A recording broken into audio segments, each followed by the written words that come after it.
Deu Boa certo? noite, graça Já e tá na paz. tela. Olha, tá bem começando, você não perdeu nada. É. O sorriso dela. O sorriso dela é muito bonito. Deixa eu fechar aqui o áudio.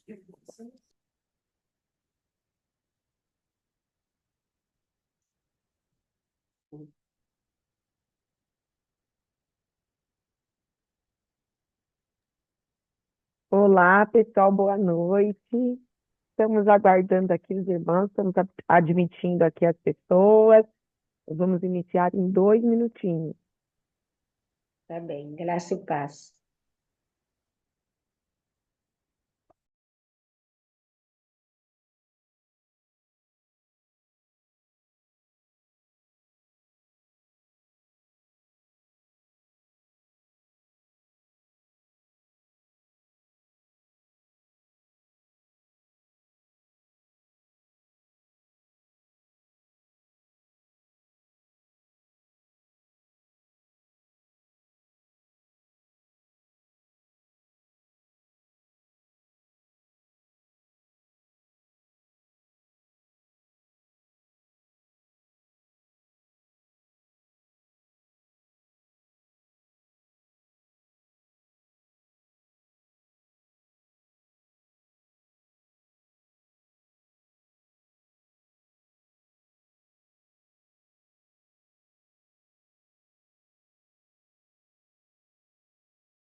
Olá, boa noite. Vamos começar então a nossa aula de hoje, nosso segundo dia da nossa mentoria.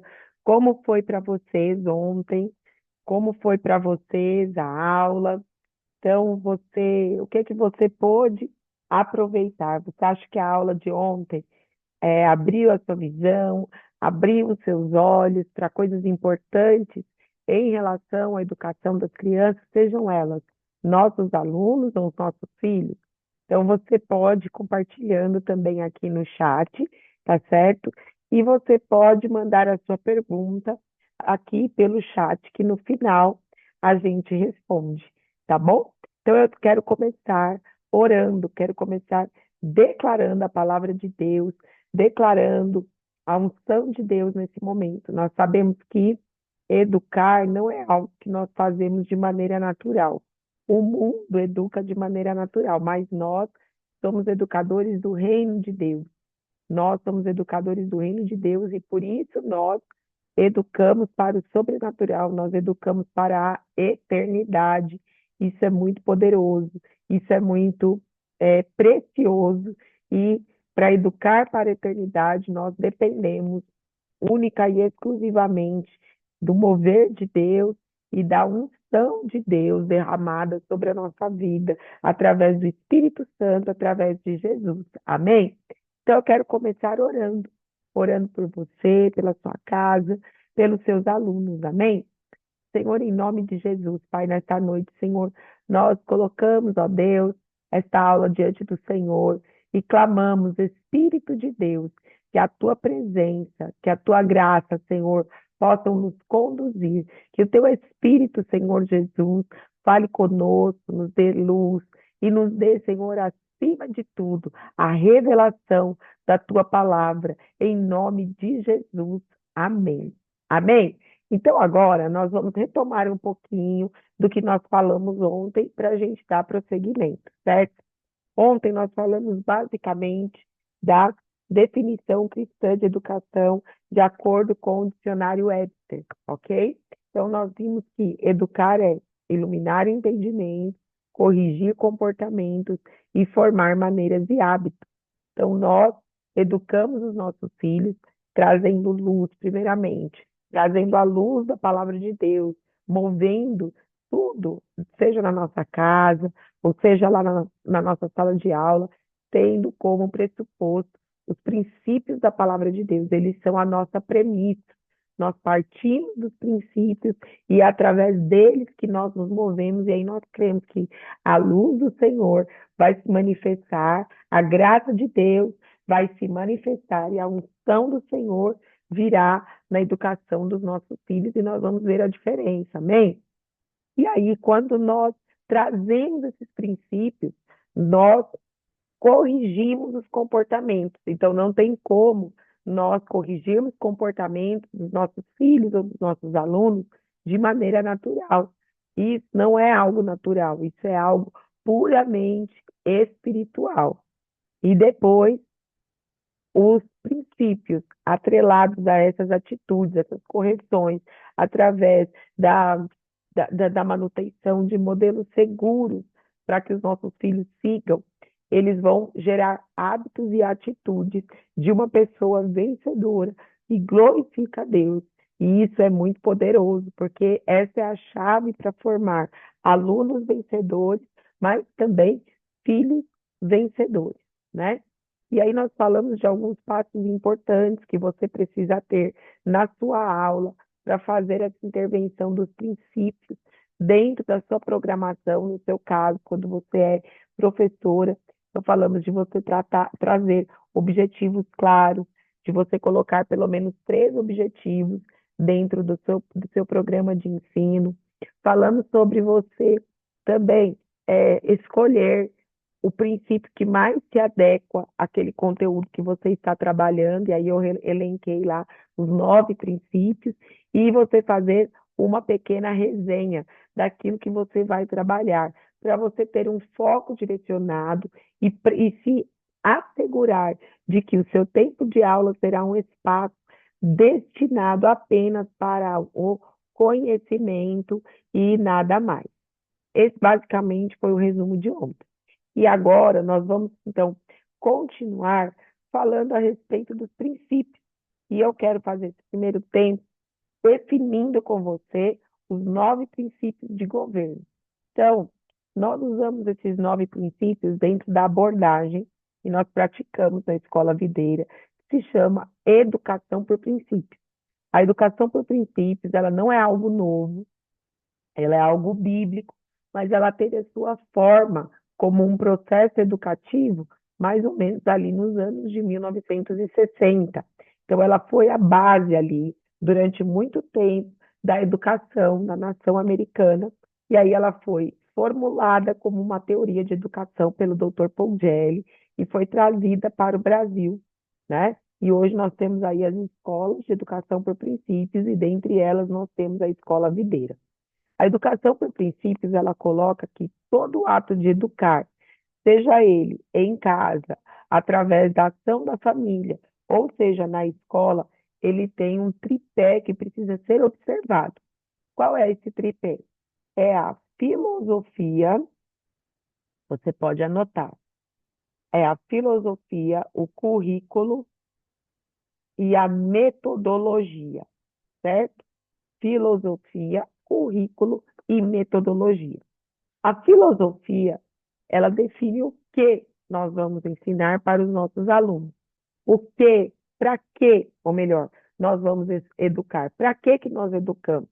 Então, o educador cristão, ele não pode ser alguém que tem influência de qualquer outro tipo de filosofia de educação que não seja a educação cristã, que não seja a palavra de Deus.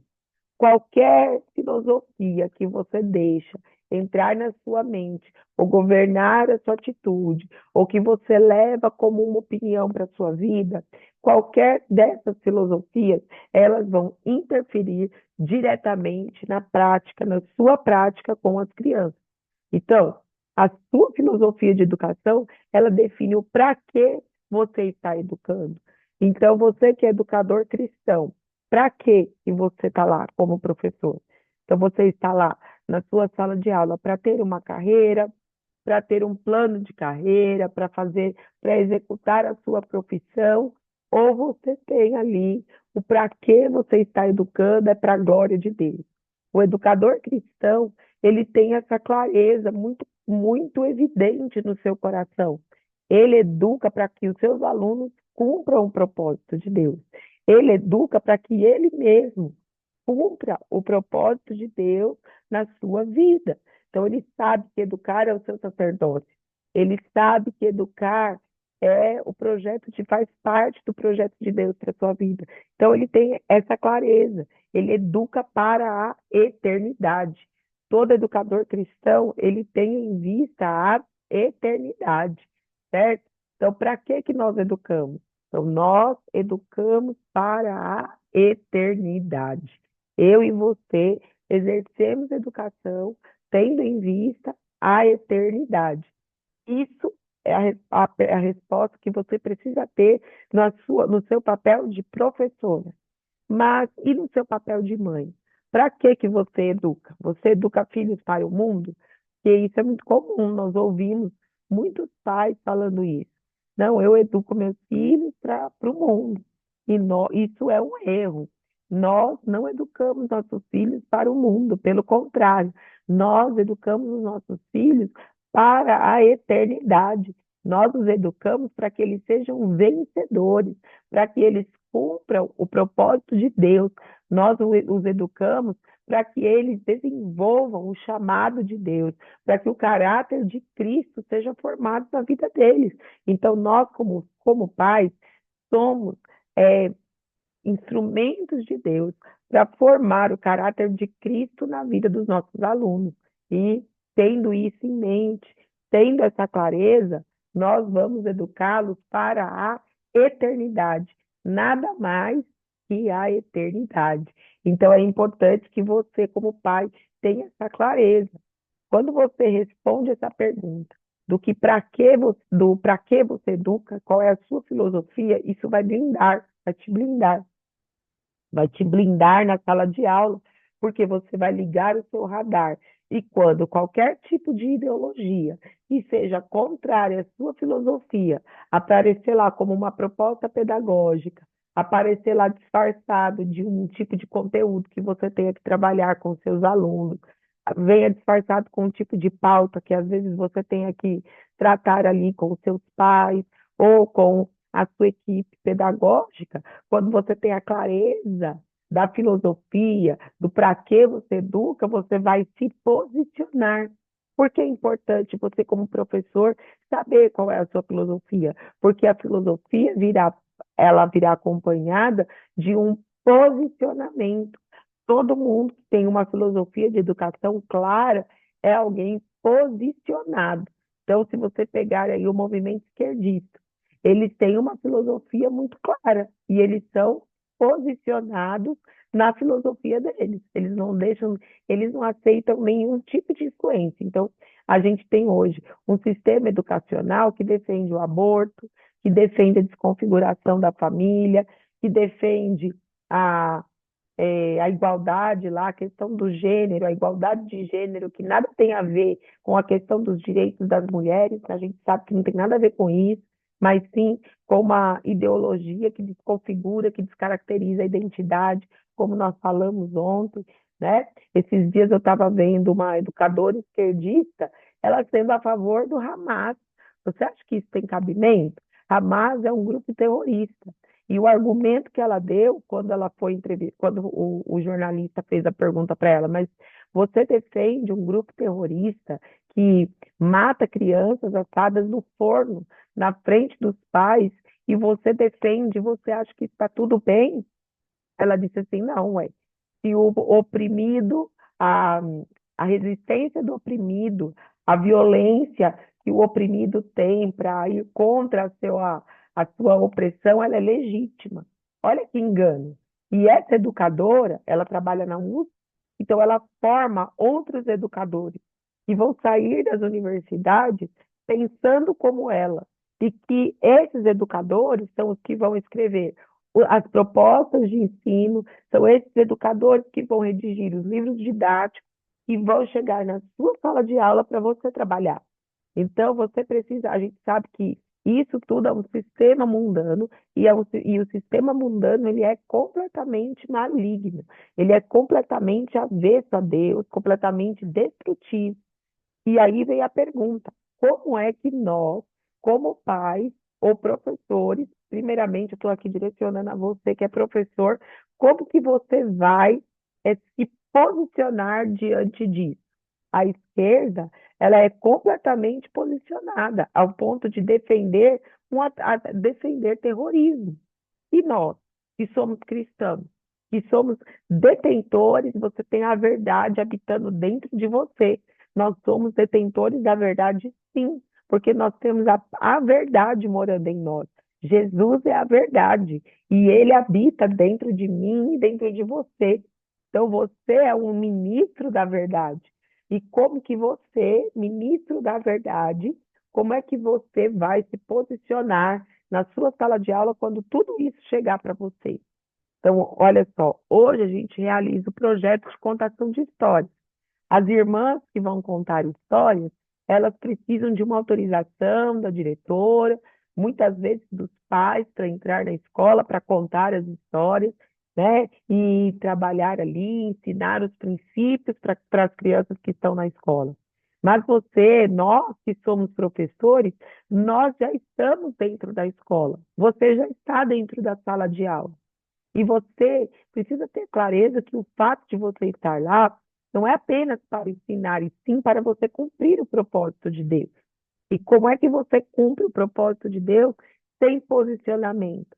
Sem que você entenda que você precisa se posicionar claramente dentro da filosofia que você acredita para a educação.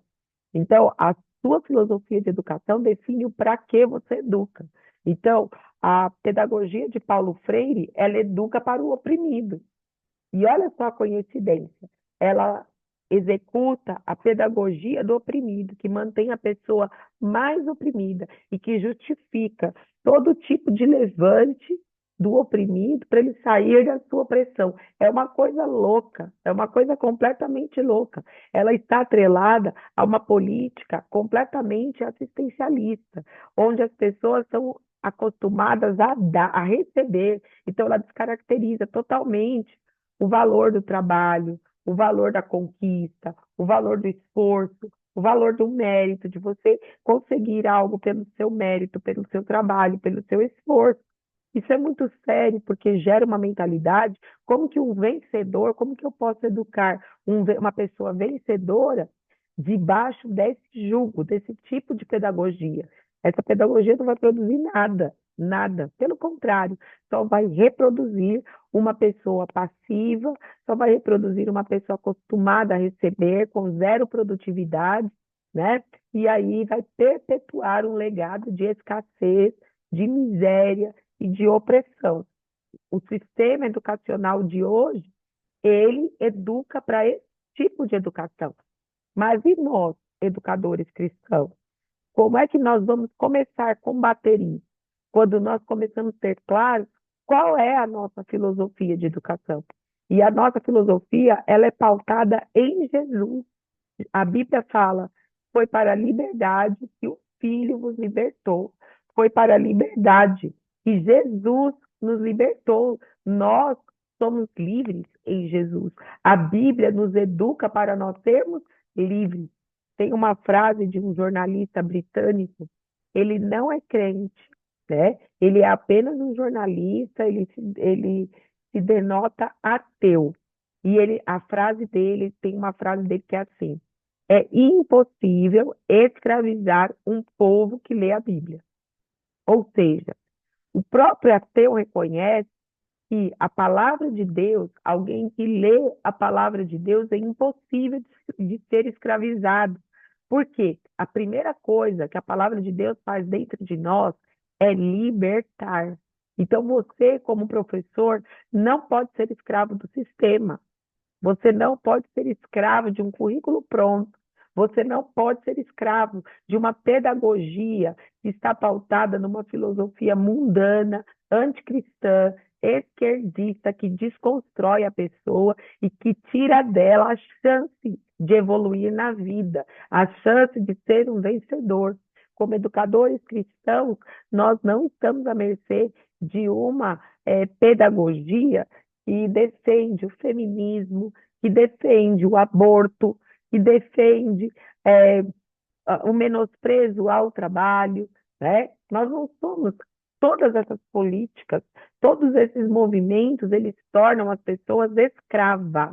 E nós não fomos chamados por Deus para a escravidão, nós fomos chamados por Deus para a liberdade. E o reino de Deus é feito de pessoas livres. Isso é tão verdade que que Deus nos deu a primeira coisa que Deus deu para o homem foi o quê? O livre arbítrio, o poder de escolher, o poder de decidir, o poder de escolha, a liberdade para a conquista de Jesus para nós. Então, a nossa pedagogia, ela deve educar para o reino de Deus. Consequentemente, ela educa para a liberdade. Educar para o reino de Deus é você educar alunos que sejam livres para escolher a eternidade. Isso é muito poderoso. Você entende que isso é muito poderoso? Então, você, como educador, precisa ter essa revelação primeiramente. Você, como educador, precisa todos os dias, quando você ficar na dúvida, quando chegar qualquer tipo de assunto para você desenvolver na sua sala de aula, você, como educador, precisa pensar: para que isso daqui está de acordo com aquilo que eu creio? Isso daqui está de acordo com aquilo que eu acredito? Se não está de acordo, como é que eu vou trabalhar isso daqui? De que maneira eu vou trabalhar? É aí que entra o segundo ponto da nossa, da método, da abordagem da educação por princípios, que é o currículo. Então, hoje, eu não sei quantos de vocês aqui atuam na educação infantil. Tem alguém aqui que atua na educação infantil?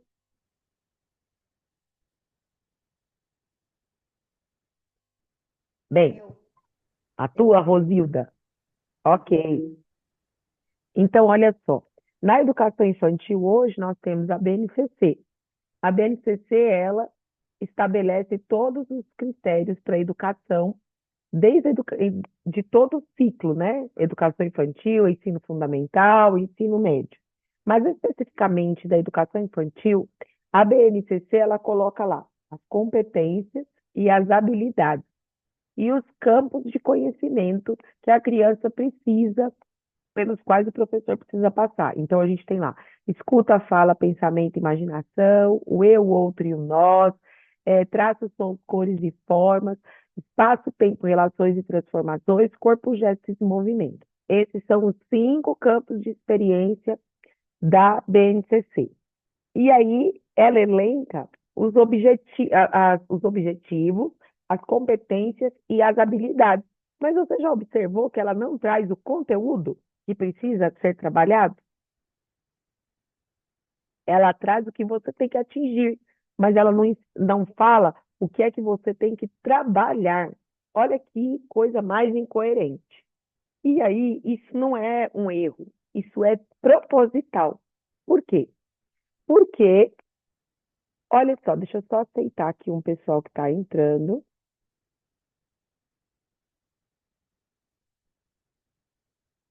Só um minutinho, gente, que eu vou aceitar aqui alguns participantes.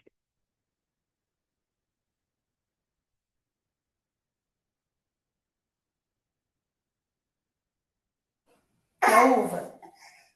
Olá, boa noite, quem está entrando?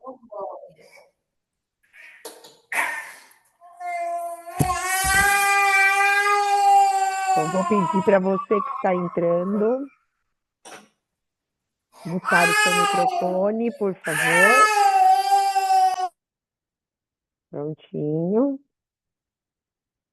Deixa eu só ver se tem aqui mais alguém na sala de espera. Todos na reunião. Pronto.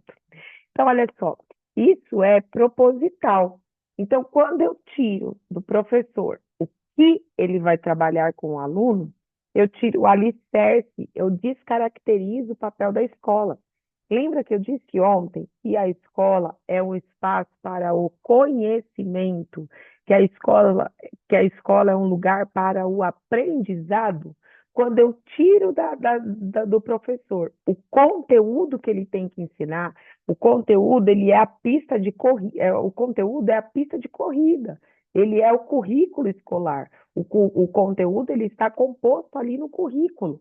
E quando eu tiro isso, eu tiro essa pista de corrida e eu descaracterizo a escola e eu faço dela um espaço puramente ideológico. Enquanto as escolas que a gente entra, por exemplo, para contar histórias, num projeto de contação de histórias, esses dias mesmo eu fui em uma e tinha uma placa enorme numa escola de educação infantil.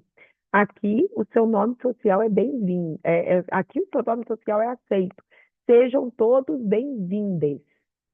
Isso, eu estou falando de uma escola que recebe crianças de 3 meses. Para que isso ser falado para uma criança de 3 meses? Então, existe todo um sistema maligno que está por trás, sim. Então, você, como educador cristão, depois que você tem a sua resposta clara do que para que você está educando, você precisa estabelecer um currículo do que, daquilo que você vai ensinar para os seus alunos.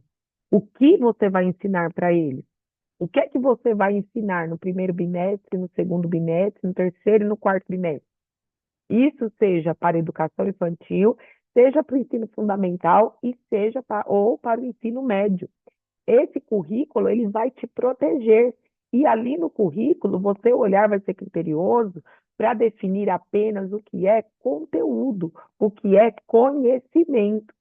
E depois, você vai trabalhar o como você vai executar, como você vai fazer com que aquela filosofia que você tem, através daquele conteúdo que você vai ensinar, como que ela vai se tornar real na vida dos seus alunos, como que eles vão aprender esses conteúdos todos, como que você vai articular esses conhecimentos ali na sua sala de aula com o seu aluno. Isso se chama metodologia. O como você vai executar é a metodologia. E nós usamos uma metodologia chamada metodologia dos 4 passos: pesquisar, raciocinar, relacionar e registrar. Você pode anotar aí, ó. Pesquisar, raciocinar, relacionar e registrar. Ou seja, todo assunto trabalhado em sala de aula, independente da idade que a criança esteja ou do ciclo escolar que ela esteja cumprindo, ela precisa passar por esse processo: pesquisar, raciocinar, relacionar e registrar. Eu não entrego para ela algo pronto e eu também não deixo para a criança a demanda dela, para ela aprender as coisas quando ela queira. Como educador, eu vou direcioná-la dentro desse processo. Então, eu vou apresentar um conteúdo, eu começo com a pesquisa. O que que é essa pesquisa? Eu vou definir o que é aquele assunto. Então, por exemplo, eu vou trabalhar o alfabeto com as crianças da educação infantil. Eu não chego lá apresentando, né, primeiramente o alfabeto para a criança. Pelo contrário, eu vou contar para ela a história da escrita, porque o alfabeto surgiu da necessidade da escrita. Então, eu conto para a criança a história da escrita, como surgiu a escrita. Então, eu vou contar para ela que lá no começo, antes da história, as pessoas registravam as coisas através do quê? Do desenho. Como que elas deixavam a história registrada? Através do desenho, não era assim? Através das imagens, não existia escrita. Depois das imagens, elas começaram a criar códigos, imagens combinadas que formavam códigos de comunicação. Depois, esses códigos, eles começaram a ser escritos na cunha. E aí veio então a escrita cuneiforme, ou seja, em forma de cunha. Então, primeiro foi a escrita pictográfica, né? Foi a comunicação pictográfica através do desenho. Pictus quer dizer desenho, grafia, então escrita através do desenho. Depois a escrita cuneiforme. Depois a gente teve o alfabeto, o alfabeto egípcio, o alfabeto indo-arábico, né? Até chegar no alfabeto que nós utilizamos hoje, ok? Você percebe que deu sentido para a criança? Eu mostrei para ela, eu contextualizei, eu não apenas coloquei lá uma letra por uma letra, Depois eu vou apresentar para ela que o alfabeto é o conjunto das letras e que cada uma daquelas letras tem um som e está associada a uma forma. Cada letra, cada representação daquela, cada representação gráfica que nós conhecemos como grafema, tem um som que nós conhecemos como fonema. Então, qual é o som da letra A? A e da letra B? B. E combinados em aliança ficam Ba. Esse é o método fônico de alfabetização que nós usamos para alfabetizar as crianças nesse universo da educação infantil. Eu estou te trazendo apenas um exemplo. Então, olha, tudo aqui ainda eu estou pesquisando, eu estou contextualizando. Depois que eu pesquisei, eu vou raciocinar biblicamente com essa criança. Então, peraí, quais dos princípios bíblicos, daqueles 9 que eu apresentei para vocês ontem, eles têm a ver com esse assunto? Então, eu posso falar do princípio da individualidade? Sim, cada letra tem um som, cada letra tem uma forma. Eu posso falar do princípio da aliança? Posso, porque cada letra está associada a um som e a uma forma diferente. Aquela forma, aquele grafema, ele está associado a um fonema. Também as letras em aliança, elas formam as palavras, que em aliança formam textos, que em aliança transmitem mensagem, uma comunicação. Vamos pensar, a palavra de Deus fala sobre isso. Quem foi o maior escritor da palavra de Deus? Quem foi a pessoa da palavra de Deus que mais usou as letras? Ué, a palavra de Deus fala de 2 pessoas especiais. Fala de Moisés, que foi o primeiro escritor que a gente conhece. Ele escreveu os 5 primeiros livros da Bíblia. Ele escreveu Gênesis, Êxodo, Levítico, Números, Deuteronômio. Ele escreveu as primeiras leis e as transmitiu para as pessoas. Mas a Bíblia também fala do apóstolo Paulo, que escreveu muitas cartas para as igrejas. Olha que poderoso. Você acha que uma aula de alfabetização que é contextualizada dessa forma, a criança não vai desejar aprender? Sim ou não? Agora, na escola cristã, eu tenho a liberdade de falar de Moisés e de Paulo. E na escola secular? Ué, Moisés, ele é, além de ser aquele que libertou o povo do Egito, ele é o primeiro historiador que se tem registro. Moisés foi o primeiro legislador que a história conheceu. Então, Moisés também é um conteúdo histórico e que você pode trazer para ampliar o universo cultural dos seus alunos sem propriamente falar de religião. Você já deve ter trabalhado as grandes navegações com seus alunos aí, aquelas que são professoras, sim ou não? E aí a gente ensina as grandes navegações usando alguns personagens importantes, como Vasco da Gama, como Cristóvão Colombo, Pedro Álvares Cabral, as 3 caravelas que vieram para o Brasil, Nina Pinitina, não é assim? Mas antes desses, a palavra de Deus relata Paulo. Ele fez as primeiras viagens missionárias. E o que é que ele usava? Na maioria delas, ele ia de barco. Então, as primeiras grandes navegações aconteceram lá com Paulo, porque ele cruzava continente. A palavra de Deus fala que ele saiu de onde ele estava, lá de Jerusalém, ele foi para Roma, ele foi para a Grécia, ele foi para a Etiópia, ele foi para a Espanha, né? Então, ele explorou vários continentes. Então, você percebe que eu vou trazer conteúdos da palavra de Deus, mas eu não vou dar uma roupagem puramente religiosa para as crianças. Eu vou trazer uma roupagem histórica para elas, de ampliação do universo cultural delas, que a Bíblia dá. Então, quando você tem essa clareza da sua filosofia de educação, você não vai usar qualquer exemplo na sala de aula. Você vai contextualizar de maneira adequada, de maneira a enriquecer o universo cultural dos seus alunos, de maneira a gerar essa riqueza cultural na vida deles. Então, até aí, o que eu fiz? Eu pesquisei e eu também raciocinei biblicamente. Agora eu vou relacionar com a vida da criança. O que é essa fase do relacionar? É a vivência pedagógica.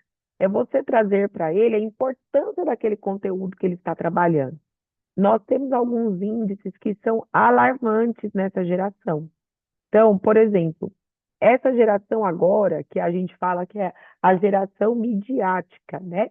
Que são as crianças aí totalmente voltadas para esse universo celular e tudo mais. É, o nível de evasão escolar nunca foi tão grande no ensino médio como tem sido nesse tempo agora. Você sabia disso? Né? Crianças que evadem da escola. Tanto é que hoje o governo faz uma busca ativa de ausência, que em tempos atrás não existia dentro da escola, né? Então, essa busca ativa de ausência, nós temos que documentar diariamente as faltas das crianças e justificar por que elas não estão. Quem lida aí no universo de escola sabe disso. Por quê? Não só por uma questão de segurança, porque muitas crianças são vítimas de abuso e tudo mais, mas também por conta dessa questão da evasão escolar. Então, a partir do momento que a criança é matriculada na escola, ela já começa a ser monitorada. Mas nós temos que nos anteceder a tudo isso. Então, a gente tem que fazer da nossa sala de aula, nós temos a mente de Cristo, ela tem que ser algo marcante, precisa ser algo assim que vai despertar o interesse da criança. Como que nós fazemos isso? Olha só, a gente já pesquisou, já trouxe informação nova, já contextualizou biblicamente. A Bíblia por si só ela vai atrair o seu aluno, você pode ter certeza disso. Agora é a hora da vivência pedagógica, que é o relacionar, que como a Eliane colocou aqui, é a aplicação daquilo que você vai ensinar. Então, eu estou usando aqui como exemplo o alfabeto. Então, agora é a hora que eu relaciono e que a criança vai entender. Por que que é importante ela aprender o alfabeto? Porque através do alfabeto, ela vai conseguir se comunicar. Através do aprendizado das letras, ela vai conseguir registrar a sua história. Tanto é que a história só passou a ser registrada após a escrita. Antes do surgimento da escrita, a gente tem o quê? A pré-história. Por que pré-história? Porque não tinha registro. A história é documentada. A história é só aquilo que pode ser documentado. Se não tem registro, não pode ser documentado. A escrita é importante porque através dela eu registro a história. Eu registro a história de um povo, eu registro a minha história, eu registro as minhas ideias, né? Isso é muito lindo. E depois vem o raciocinar, né? Então, ele é o ponto que precede esse relacionar, que eu juntei aí os princípios bíblicos com a vivência pedagógica e no final eu vou registrar. Como que eu registro? Exercitando. É a hora do exercício. É a hora que eu vou apresentar para ele, letra por letra. É a hora que eu vou fazer o banco de palavras com as crianças. É o momento que eu faço a lista de palavras, que eu vou desafiá-los a ler, que eu vou ensinar propriamente aquele conteúdo onde ele vai praticar. Então vamos lá. Eu tenho pesquisar, raciocinar. Então, no pesquisar, eu vou definir, eu vou contextualizar. No raciocinar, eu vou raciocinar biblicamente, vou raciocinar com os princípios e com a palavra de Deus para trazer sentido. Porque todo conteúdo, acredite, ele parte da palavra de Deus, sim. Você só precisa ter clareza da filosofia educacional que você está executando na sua sala de aula. Depois, eu vou relacionar, que é trazer a vivência, que é trazer a aplicação, é trazer a prática para as crianças. E, por fim, eu vou registrar. Eles vão praticar, eles vão exercitar. E o professor vai fazer as intervenções conforme necessário. Aquilo, como a gente conversou ontem, o que está errado, está errado. O que precisa melhorar, vai estar documentado, ó, precisa melhorar. O que está bom, tá bom, que está ótimo, excelente, enfim. Mas esse direcionamento, neste momento do registro, é a hora que o professor é mais preciso, é a hora que o professor é mais assertivo, é a hora que o professor é diretivo na sua prática. Até aqui vocês estão conseguindo compreender?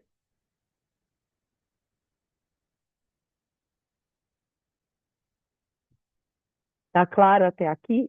Sim, tá E isso claro. é algo que, independente do ciclo, independente da idade, você deve executar com os seus alunos. Isso vai te proteger e isso vai dar um norte para a sua prática. Então, não se permita, na sua sala de aula, você ser confundido com qualquer outro tipo de filosofia que não seja essa aqui que eu estou te falando, que eu estou te passando. E aí, para facilitar agora, nós vamos conceituar os 9 princípios, para você conseguir aplicá-los de maneira mais eficaz, ok? Então, princípio da individualidade. Ele fala tanto da individualidade das pessoas, quanto dos lugares, quanto das coisas e dos objetos.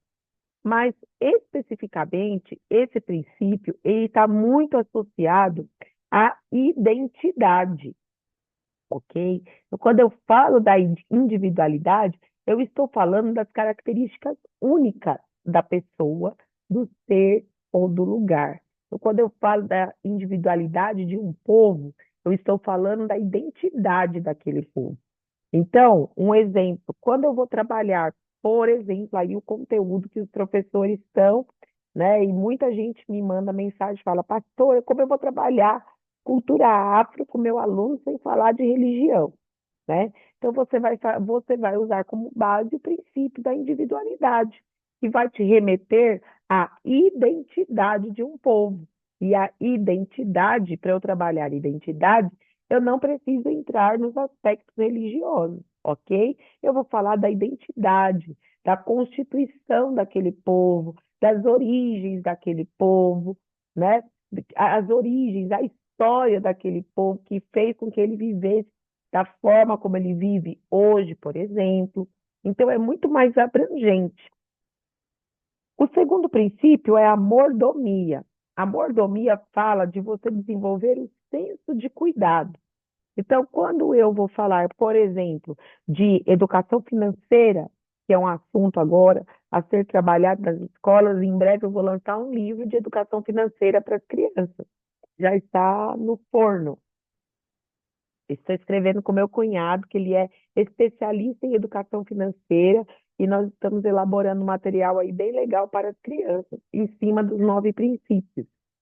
Então, olha só, quando a gente vai trabalhar, por exemplo, educação financeira, eu não vou ensinar apenas a criança a poupar, por exemplo. Eu vou ensiná-la a ser um bom mordomo dos recursos que Deus dá para ela. Como que ela é um bom mordomo? Praticando os princípios, poupando, analisando a real necessidade de gastar, percebendo as prioridades. Quando eu vou falar de meio ambiente com a criança, então, uma das coisas aí que está bem ideológica hoje em dia é o trabalho equivocado a respeito do meio ambiente. Então, aí tem os movimentos Greenpeace, que vão lá para os extremos, né? E trazendo até assuntos que são errôneos, equivocados para dentro da sala de aula. Mas quando eu falo sobre você zelar pelo meio ambiente como um lugar que Deus deu para você morar, e eu trabalho isso com a ótica da mordomia, então eu sou um mordomo do meio ambiente. Eu também desenvolvo uma mentalidade de governo na vida dos meus alunos. O bom mordomo, ele governa. O bom mordomo, ele governa sobre a sua casa, porque ele cuida da sua casa. O bom mordomo, ele governa sobre a sua família, porque ele cuida da sua família. O bom mordomo, ele governa onde ele está, porque ele tem essa mentalidade de cuidado, essa mentalidade de proteção, essa mentalidade de multiplicação. Você percebe que isso é totalmente contra a política assistencialista, que às vezes nós, sem percebermos, a gente acaba plantando e reproduzindo isso na vida dos nossos alunos. Nós não devemos formar alunos para eles serem somente assistidos.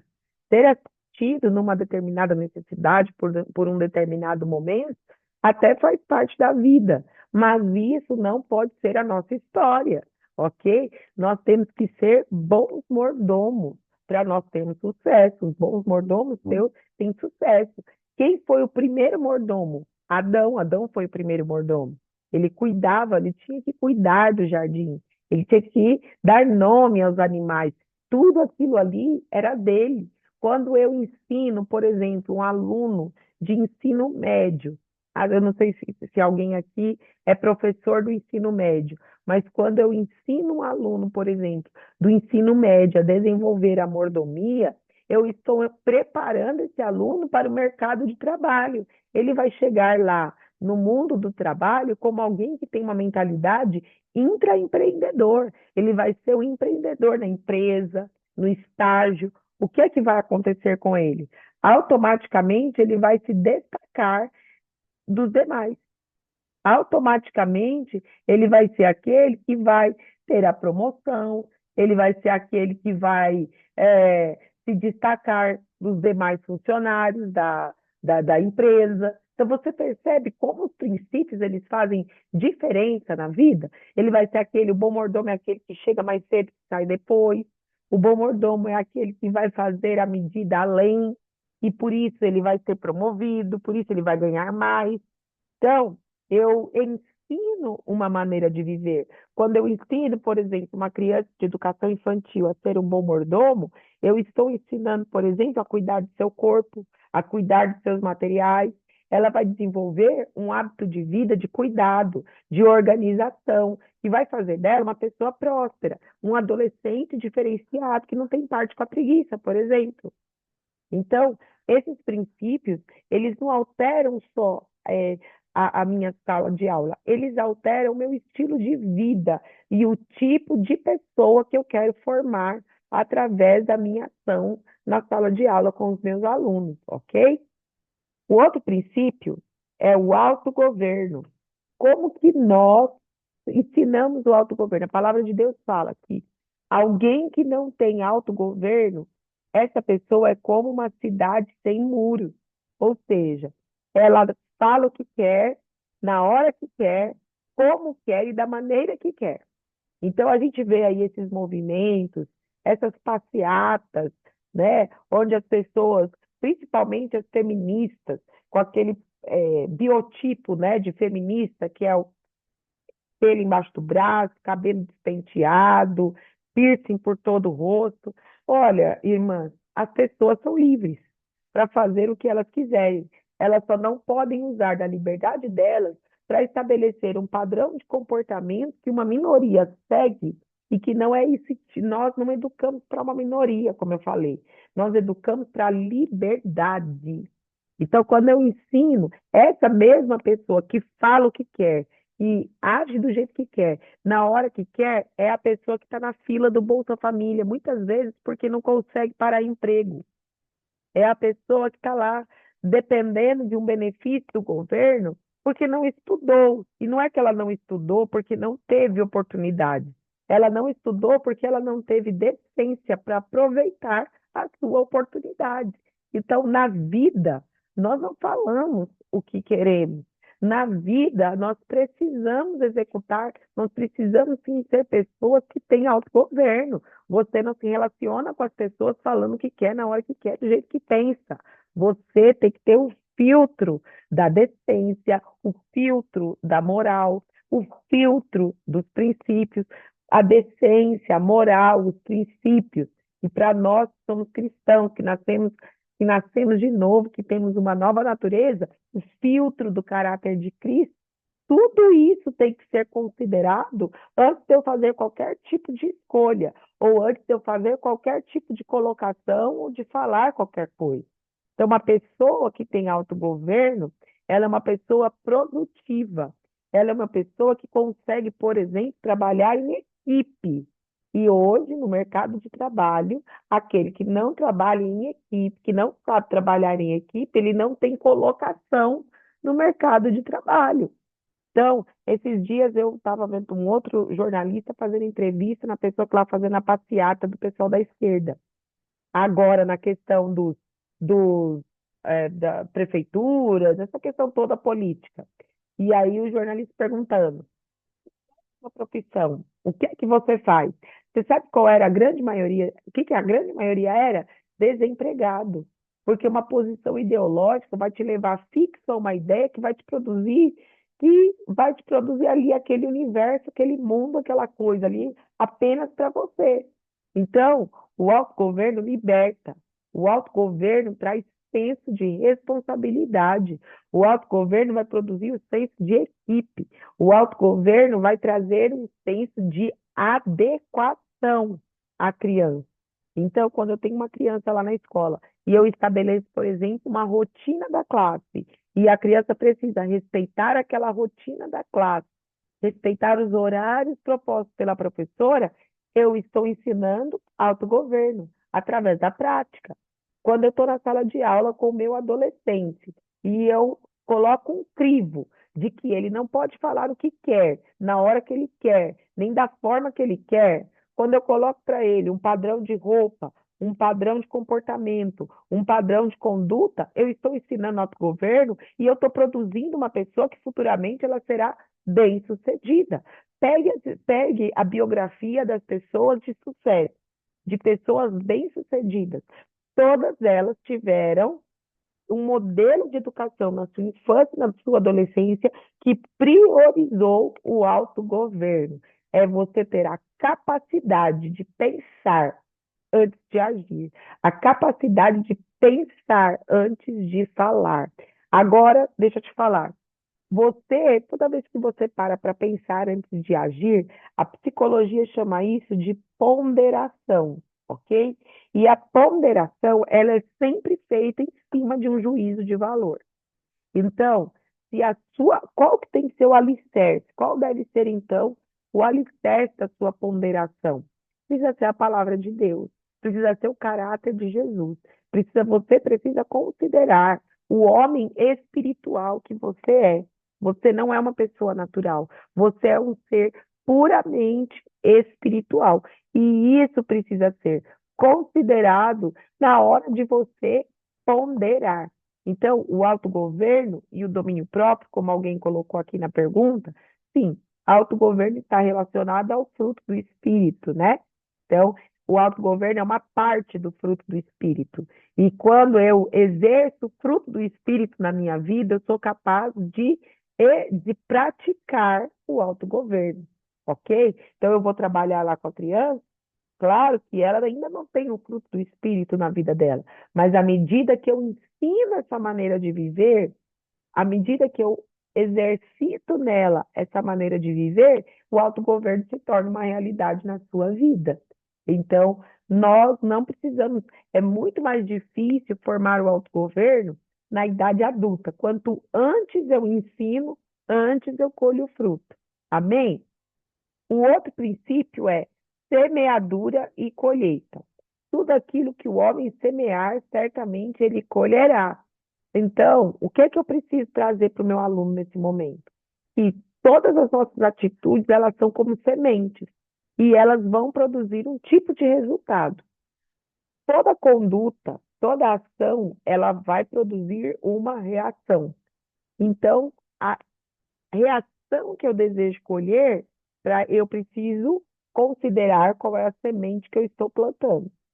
Então, isso vale para todas as áreas da vida.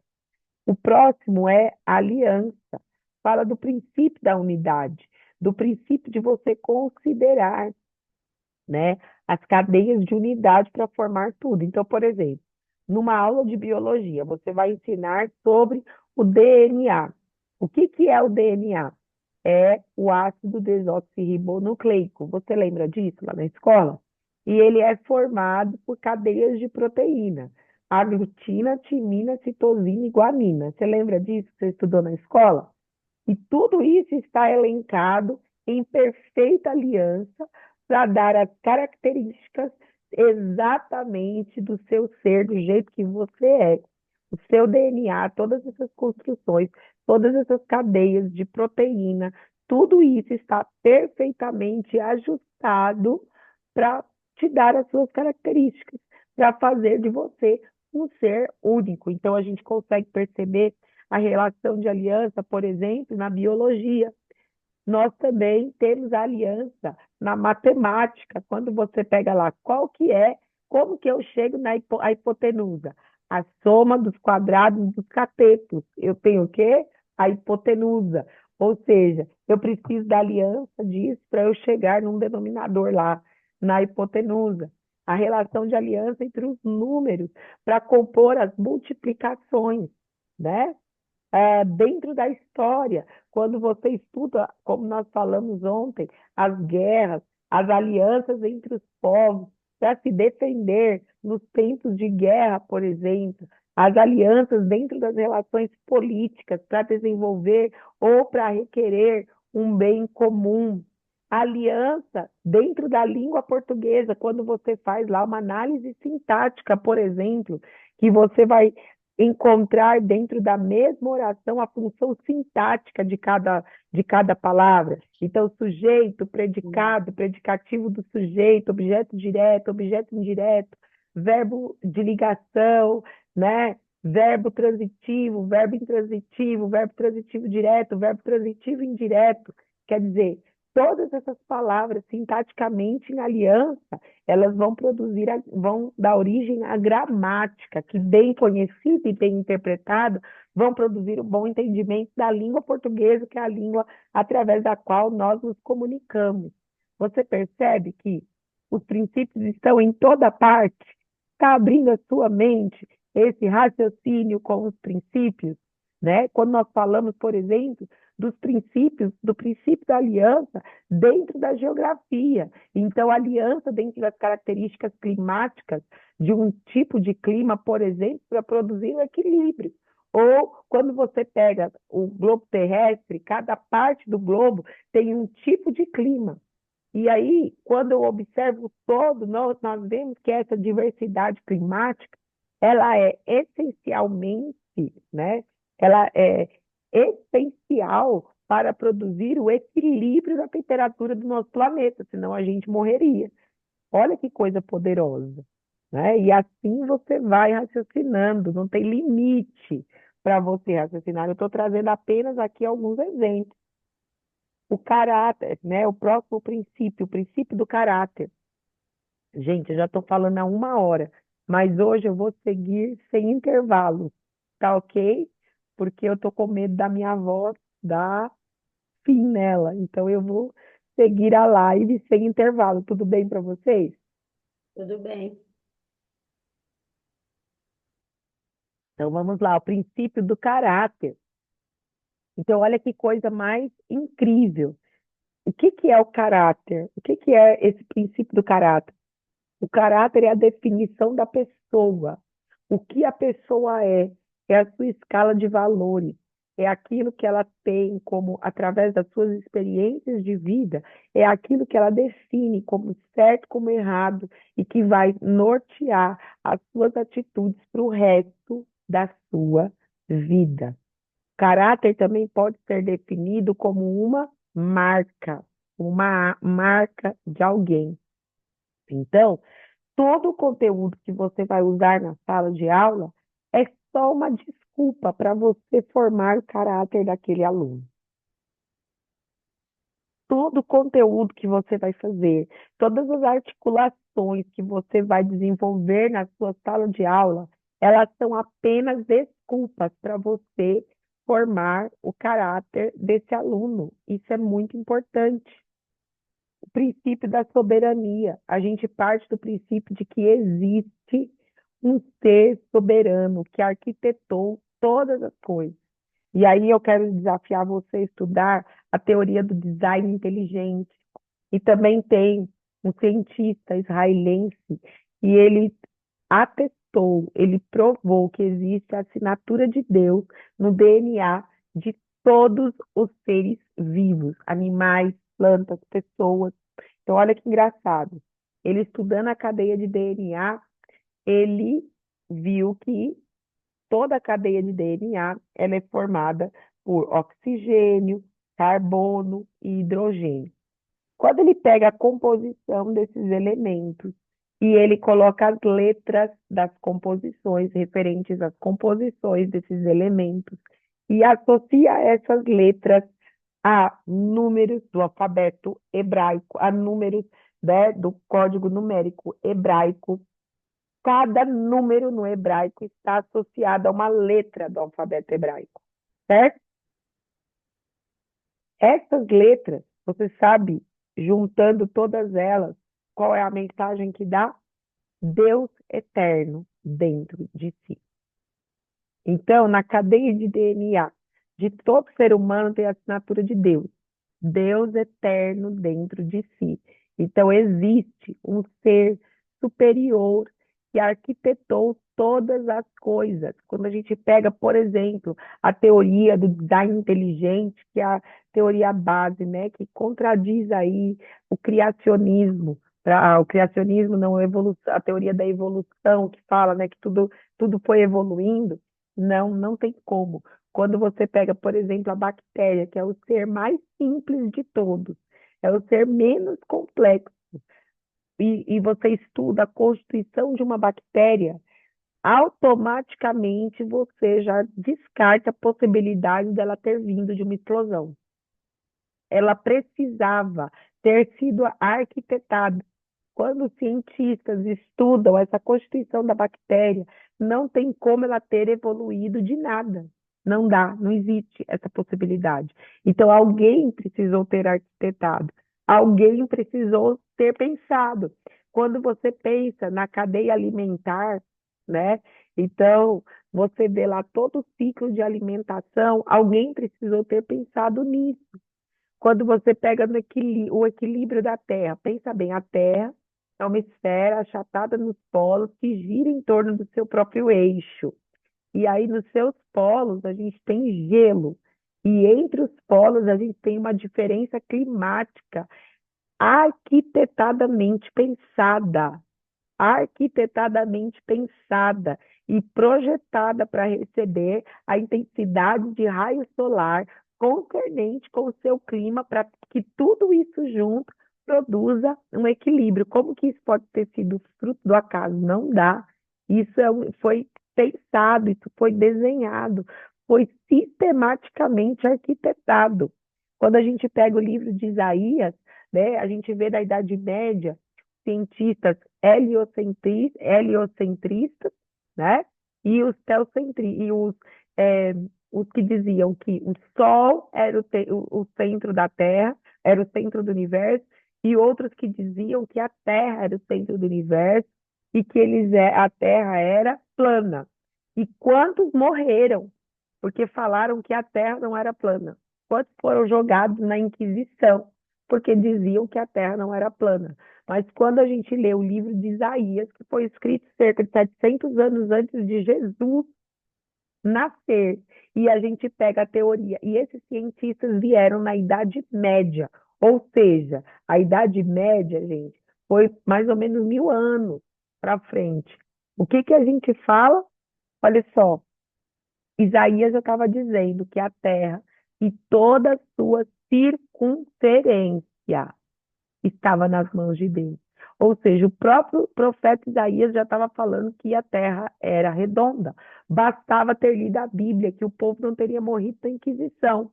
Bastava ter lido a Bíblia, que não teria teoria geocentrista nem heliocentrista. Já teria a conclusão de que a terra não era redonda. Você deve saber do ano bissexto, né? É um ano que acontece a cada 4 anos, por exemplo, onde o mês de fevereiro tem um dia a mais e assim o ano acaba tendo 366 dias e não 365. Olha que engraçado. Você se lembra da passagem que Josué orou e o sol parou por algumas horas? Você lembra disso? Pois é, o sol parou, só que a terra não. A terra precisou parar, mas o tempo não parou. Então houve um gap de tempo que em algum momento precisou ser contado. Então os cientistas fizeram a conta certinho e a gente tem aí o ano bissexto. Só que a ciência não consegue explicar esse gap de tempo.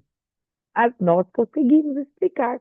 Elias orou e o sol parou. Isso foi constatado biblicamente. Você consegue entender que tudo isso tem uma cabeça pensante por trás? Tem um design inteligente por trás, alguém que arquitetou. Então, esse é o princípio da soberania. E nós também ensinamos o princípio da honra e da liderança, que são, sobretudo, vistos nas ações dentro da sala de aula, mas também naqueles conteúdos que envolvem história, que envolvem os líderes, os grandes líderes, né? Que envolvem, por exemplo, os jesuítas, que na educação, dentro da perspectiva esquerdista, eles são criticados, mas eles foram os primeiros educadores cristãos. O objetivo das escolas jesuíticas não era eliminar a cultura dos índios, e sim ensinar a Bíblia para os índios. Então, a gente tem que começar a perceber a história de uma forma certa. Esses primeiros jesuítas que vieram para o Brasil, lá na Companhia de Jesus, né? E aí a gente tem o padre Manuel da Nóbrega e tantos outros que vieram, eles eram missionários e vieram da Europa com o objetivo de ensinar a Bíblia para esses índios. Não era apenas para que a coroa portuguesa os catequizasse, mas era para que eles tivessem contato com a palavra de Deus. E a primeira escola fundada no Brasil, que foi o Colégio de São Paulo, foi uma escola cristã e veio que tinha como base o estudo da Bíblia, assim como as primeiras universidades que surgiram na Europa. Você sabia que elas surgiram fruto de estudantes que eram cristãos praticantes? Os primeiros fundadores de universidades, eles eram teólogos, praticantes, cristãos altamente esclarecidos. Você sabia disso? Quem sabia disso? Então, a palavra de Deus, ela é muito libertadora. A educação por princípios, ela forma um povo que é, acima de tudo, irmãos, inteligente e pensante. Você, como professor, está conseguindo acompanhar o raciocínio comigo? Então, aqui nós temos, então, definidos os 9 princípios. Eu vou repetir os 9, para que não haja dúvida de que você tenha anotado todos eles. Então, vamos lá. Individualidade, mordomia, autogoverno, semeadura e colheita, aliança, caráter, soberania, honra e liderança. São os 9 princípios que nós trabalhamos dentro desse universo da educação cristã e que vão te ajudar aí na sua sala. Você tem que ter em mente, você é professor, você já está enviado no campo missionário. Você é professor de uma escola secular, você já está enviado no campo missionário. A sua sala de aula, ela é o seu campo missionário. É lá que você vai fluir. Você é como aquele jesuíta que está lá na sua sala de aula para ser referência para aquelas crianças, referência para os seus alunos, ok? Se você tiver alguma dúvida, você pode colocar no chat que no final da live eu respondo para você, tá bom?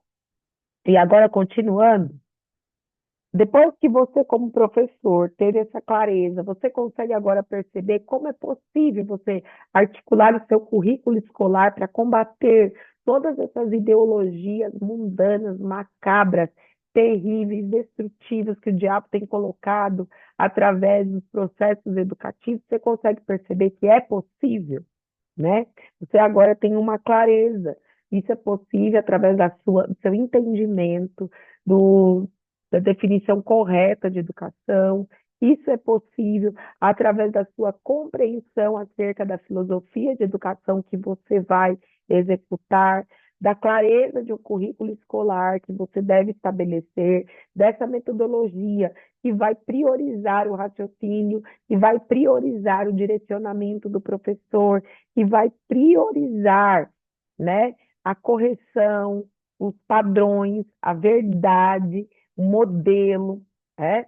Essa metodologia que vai priorizar os princípios como forma de ampliar o seu universo de entendimento e abrir também a mente dos seus alunos. E agora, aqueles que são pais, e a realidade daqueles que são pais, que não estão na sala de aula. Como é que nós vamos, então, trabalhar com os nossos filhos? Como que isso aqui pode ser possível em relação aos nossos filhos? Então, é claro que você, como pai, não vai falar de currículo e de metodologia, mas você precisa ter a sua filosofia como pai dentro da sua casa. Qual é a filosofia que tem te governado? Essa é uma pergunta que eu quero fazer para você, como pai, e eu quero que você responda até o final dessa live. Qual é a filosofia que tem governado a sua conduta em casa como pai? Como é que você, enquanto pai, tem trabalhado com seus filhos? Qual é a sua filosofia de educação em casa? Né? Para quem você tem educado? Você tem educado, na nossa geração, os pais têm educado filhos para o mundo, têm educado filhos para a mídia, têm educado filhos para eles mesmos, têm educado filhos que são até bons cidadãos, mas não são bons cristãos. Se eu educo filhos, então eu, sendo cristã, eu educo filhos que são apenas bons cidadãos e não bons cristãos, eu estou falhando no meu papel. Eu tenho que, a minha filosofia de educação enquanto mãe deve responder a seguinte pergunta: eu educo filhos para a eternidade. Esse é o objetivo para o qual eu educo. Eu não educo filhos para o mundo, eu não educo filhos para este tempo. Eu educo filhos para a eternidade. E isso é muito poderoso. Você precisa ter essa resposta na ponta da sua língua. E essa resposta vai definir a sua prática dentro da sua casa, aquilo que entra e aquilo que não entra na sua casa, aquilo que pode e aquilo que não pode. Então, uma filosofia cristã dentro, como parte base da sua família, coloca Jesus como centro da sua casa e não o seu filho. Seu filho não é o centro. Seu filho não é o parâmetro para definir nada. O centro da sua família tem que ser Jesus. E tudo na sua casa, inclusive a educação dos seus filhos, ela tem que ser conformada à luz da palavra de Deus. Você sabe por que que hoje, ontem nós falamos um pouquinho do TOD, né? Do transtorno opositor desafiador, mas também nós temos outros comprometimentos que têm afetado as crianças hoje, como, por exemplo, o TDA, que é o transtorno de déficit de atenção, a hiperatividade, e o TDAH, que é o transtorno de déficit de atenção com hiperatividade. Nós vamos ter, daqui a alguns dias, uma live, uma mentoria específica, só para falar disso. A gente não tem como, né? Eu estou só pincelando aqui por esses dias, mas nós vamos fazer uma para falar somente disso. Então, assim, você tem o TDAH, que é o transtorno de déficit de atenção e hiperatividade. E quando você começa a estudar todos esses transtornos, a gente começa a ver que poucos deles realmente têm uma causa orgânica, que precisa de um acompanhamento, que precisa de uma ajuda externa, que precisa de um cuidado terapêutico. A grande maioria de crianças e adolescentes que apresentam esses transtornos, eles são, quando você faz o estudo da família, são lares disfuncionais, são lares onde os pais são disfuncionais, onde toda a organização da casa é disfuncional. Então, nós precisamos vigiar. Então, no seu lar, Jesus precisa ser o centro. Os papéis dentro da sua casa precisam ser claros, precisam ser bem definidos. Então, o pai é o sacerdote da casa, a mãe é aquela que traz o equilíbrio da casa, os filhos são aqueles que estão debaixo da autoridade do pai e da mãe. Os filhos não são a autoridade da família. Essa autoridade Deus delegou aos pais e não aos filhos, ok? Os pais, eles têm que ser pais dos seus filhos e não amigos, né? O papel bem executado dentro da família, ela vai produzir bênção. O papel bem executado vai produzir equilíbrio. E aí é claro que quando eu tenho esse entendimento, nós vamos então pensar nas características das crianças em cada faixa etária. E como nós, enquanto pais, podemos acessar o coração dos nossos filhos, tendo em vista essas características dentro de cada faixa etária. Então, a primeira faixa etária é do 0 aos 6 anos. Esse tempo é conhecido como a primeira infância. O que é que acontece nesse tempo com a criança? Então, olha só, ela tem as suas primeiras experiências com a vida. Então, ela nasce, ela tem a sua experiência com A linguagem é o momento que ela aprende a falar, que ela aprende a comunicar, ela aprende a andar, ela aprende a ser independente para ir ao banheiro, para expressar a sua vontade. É o momento em que elas estão começam um processo de alfabetização, elas evoluem no seu aprendizado. Então, psicologicamente, é o tempo que a criança está pronta para evoluir no seu aprendizado. Ela está assim, borbulhando. Todas as suas habilidades físicas, orgânicas, sensoriais, elas estão em polvorosa. E o cérebro, nesse tempo, libera a química necessária para ela absorver tudo. Por isso que na primeira infância é tão importante a gente ponderar as experiências que os nossos filhos têm. Quantas coisas você se lembra da sua idade lá, de 6 anos, de 4 anos, e você não se lembra, por exemplo, que jantou ontem, ou que almoçou hoje na hora do almoço? Será que isso acontece só comigo ou acontece com você também?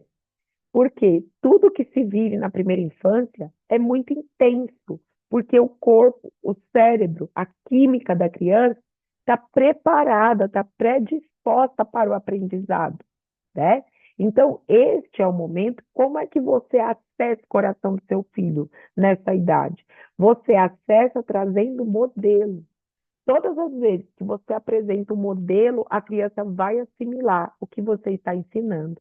Seja esse modelo bom, seja esse modelo ruim. Então, vamos pegar o exemplo de Ana aqui.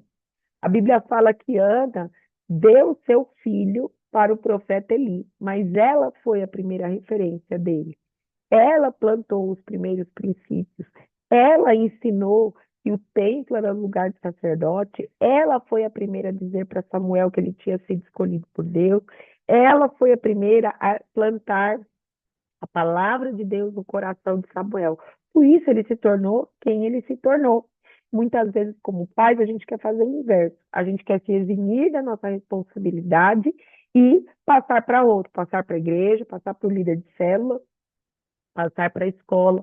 Isso não vai funcionar, isso não vai dar certo, porque não foi assim que Deus planejou desde o princípio. Não é dessa forma. Então, nessa idade, a gente acessa o coração da criança trazendo modelos para ela. Então, quanto mais vocês, nós, pais, formos modelos seguros para as crianças, para os nossos filhos nessa idade, mais acesso ao coração deles nós teremos. E qual é a maneira que nós temos de nós nos tornarmos modelos seguros? Quando nós apresentamos princípios. Então, nessa fase, nós só plantamos princípios no coração deles. Plantamos como? O tempo todo. Praticamos o que a palavra de Deus fala lá em Deuteronômio. Andando ao deitar, ao levantar, andando pelo caminho. Eu escrevo nos umbrais das portas, faço o rolo e ato os atés, para que eles não esqueçam. Então, o princípio nessa fase, nunca é demais. Nós vamos plantar princípios e vamos nos tornar modelos seguros para que os nossos filhos sigam. Nós vamos plantar princípios e vamos ser modelos seguros. Se a sua fala for concernente à sua atitude, você tem um acesso ao coração do seu filho, porque ele vai aprender por modelo, ele vai reproduzir exatamente o que você fizer, ele vai amar aquilo que você amar. Então, se você amar a palavra de Deus, seus filhos vão amar a palavra de Deus. Se você amar, né? Se você amar a sua família, os seus filhos vão amar a sua família. Essas experiências que a criança tem, do 0 aos 6 anos de idade, elas ficam gravadas na alma da criança, no subconsciente da criança, e elas constituirão parte da psique dela. O que é a psique? É a constituição do ser, né? É o alicerce para ela desenvolver padrão de comportamento para o resto da sua vida. Por isso que esse momento é tão importante. Por isso que esse momento é o tempo fundamental dos pais acessarem o coração dos filhos através desses modelos. Por isso que, se você tem a oportunidade de colocar o seu filho numa escola cristã, você deve colocá-lo nessa idade. Por isso que a educação infantil é tão importante nessa faixa etária, né?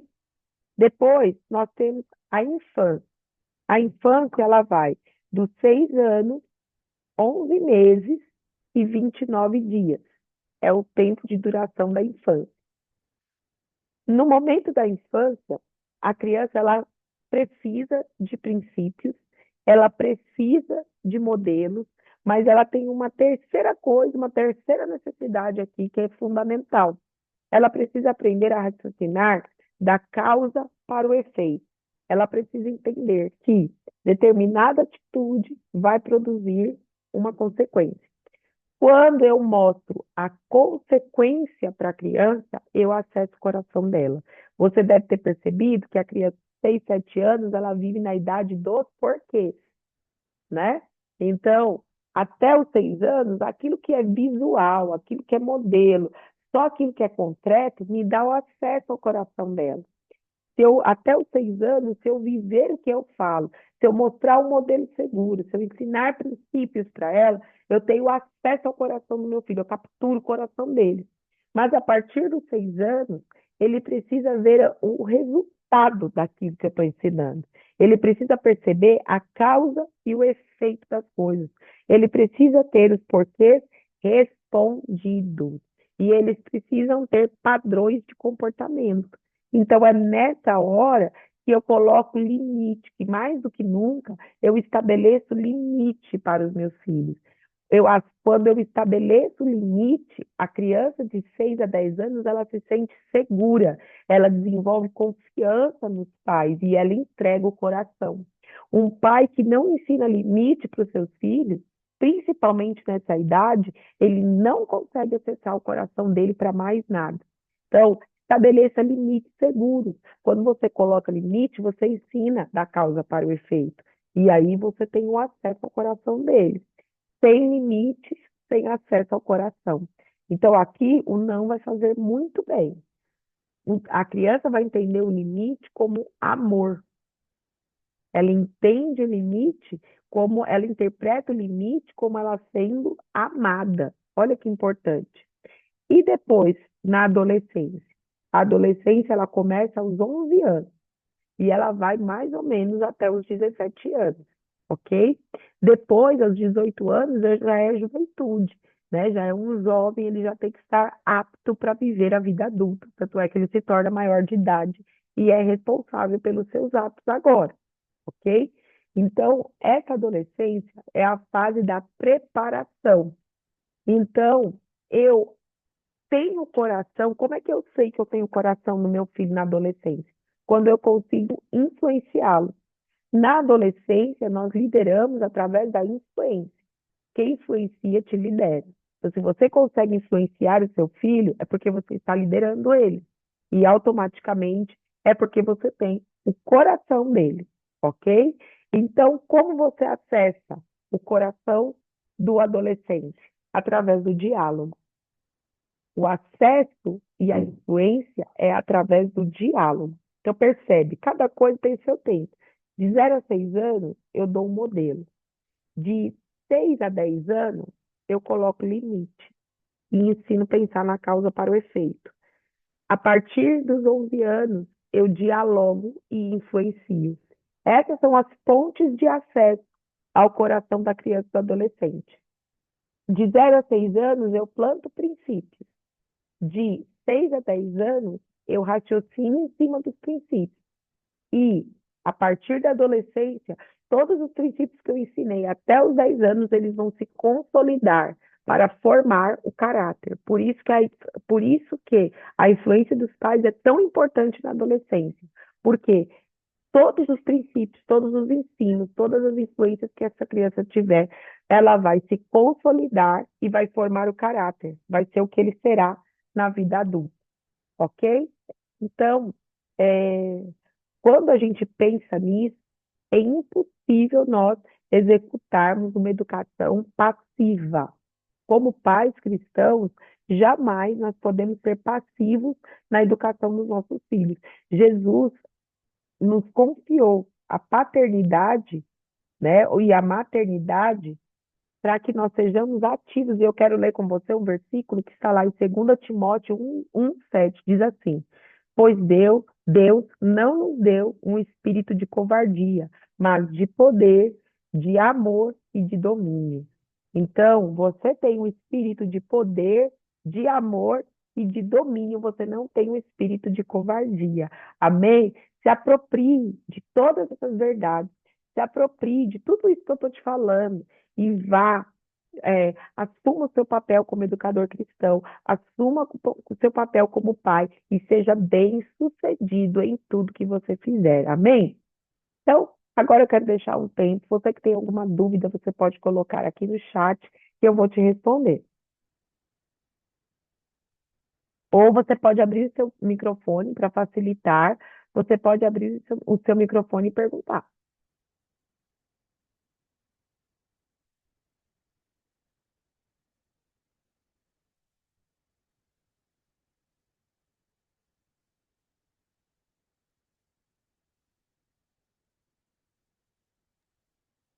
Oi, boa noite.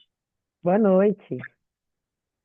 Estamos iniciando com uma escola de educação infantil chamada Talmidim Kids. E eu fui convidada para ajudar a proprietária para fazer a parte pedagógica. Tá? Eu trabalho, como você mencionou anteriormente, eu trabalho com método fônico, instrução explícita, educação baseada em evidência científica.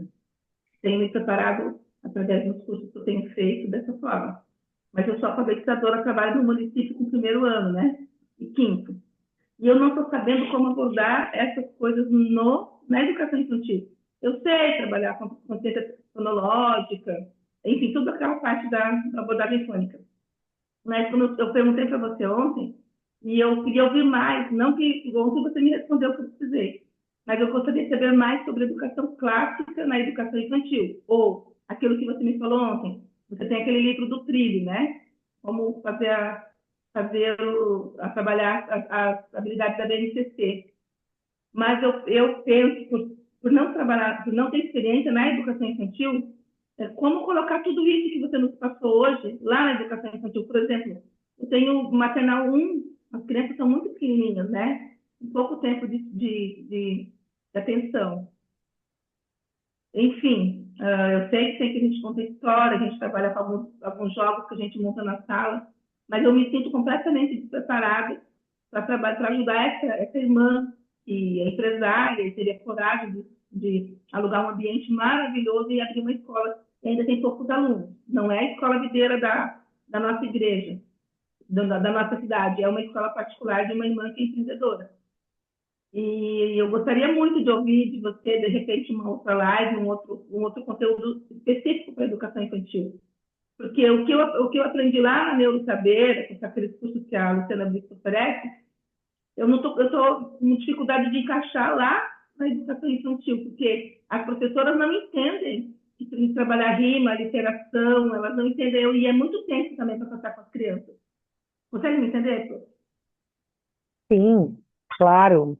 É, Vamos lá. Então, eu vou te dar aqui um apanhado geral, Sandra, né? E depois você pode me chamar no privado e te explico direitinho, tá bom? Você pode participar aqui conosco, às vezes a gente abre um link de alguma capacitação que eu tenho aqui, te mando também material e aí vai ficar mais fácil.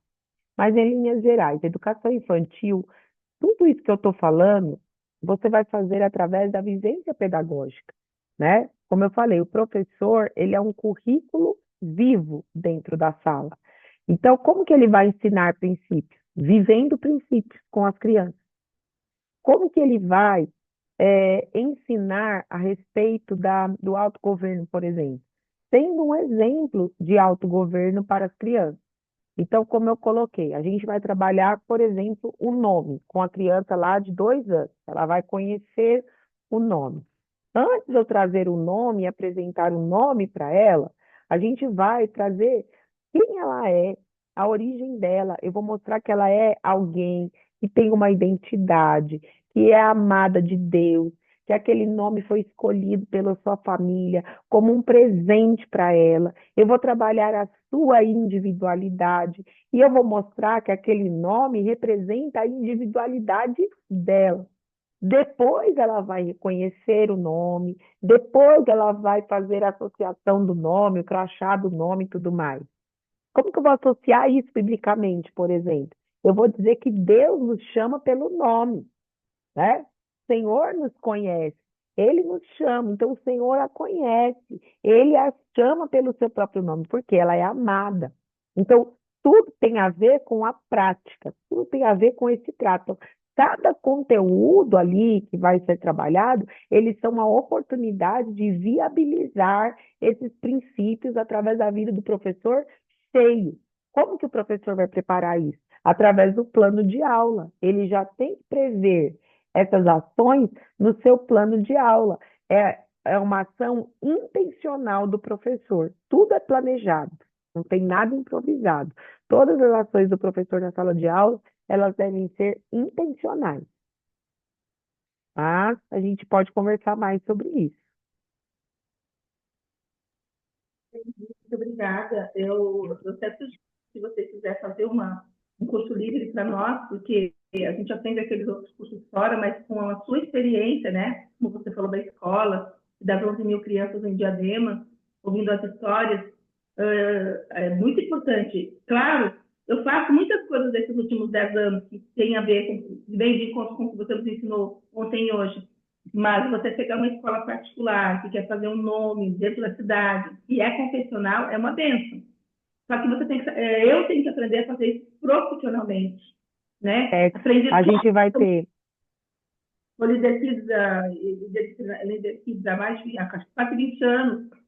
Faço célula na favela, faço célula na casa de passagem. Nós oramos desde a pandemia, abriram as casas de passagem aqui da cidade, 5 casas, que 50 crianças são alcançadas. Nós estamos usando o seu livro que a nossa pastora comprou, aquele livro que conta situações, né, de princípios. Então, está maravilhoso, mas Glória a eu me Deus.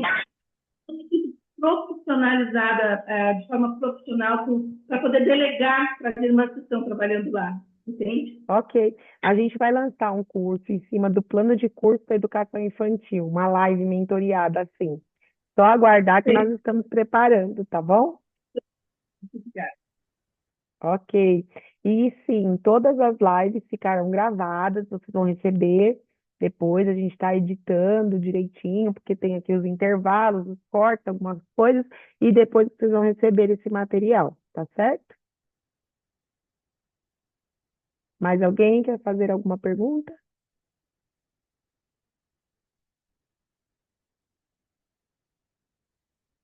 Ok? Oi, pastora. É Oi, Thaís, tudo bem? tudo bem, Thaís?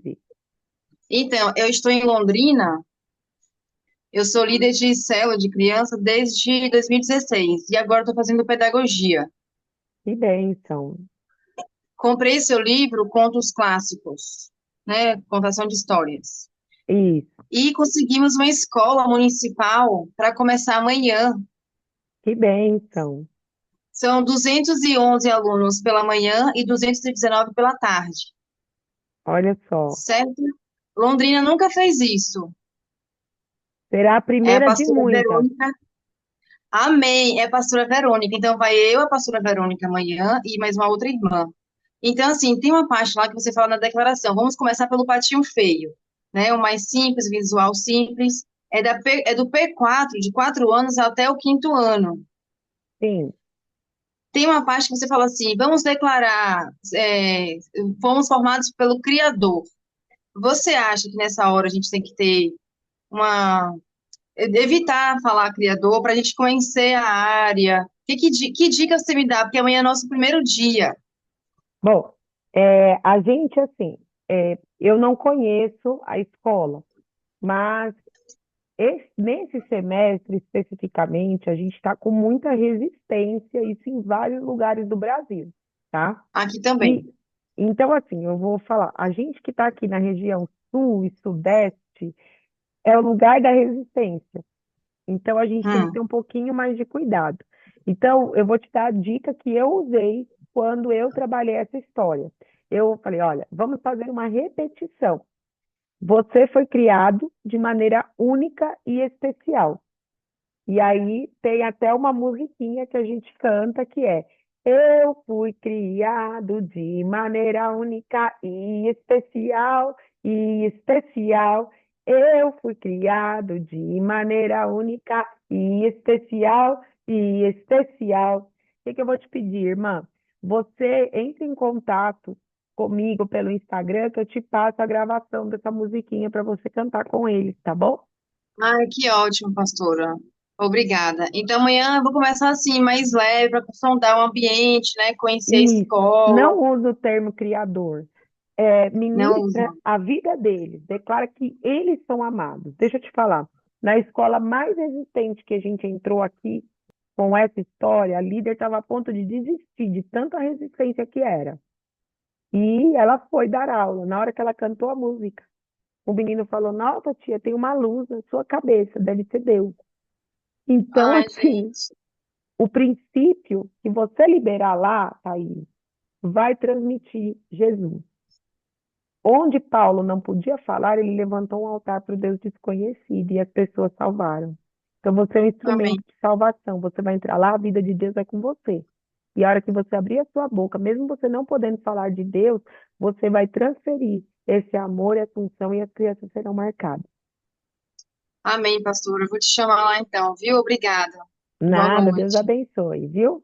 Amém. Amém. Então, Deus abençoe. A gente sempre vai estar postando conteúdos lá no grupo, no Instagram. Em breve a gente vai lançar uma mentoria aí para educação infantil, em cima do livro Plano de Curso de Educação Infantil. Então, fique aí ligada, tá certo? Deus abençoe. Espero que você tenha gostado dessa mentoria e estou disponível. Por esses dias você vai receber um material complementar para você também estudar, para você se aprofundar um pouco mais, tá bom? Deus abençoe Amém. e até Amém, a pastora. próxima. Até a próxima. Tchau. Até a próxima. Tchau.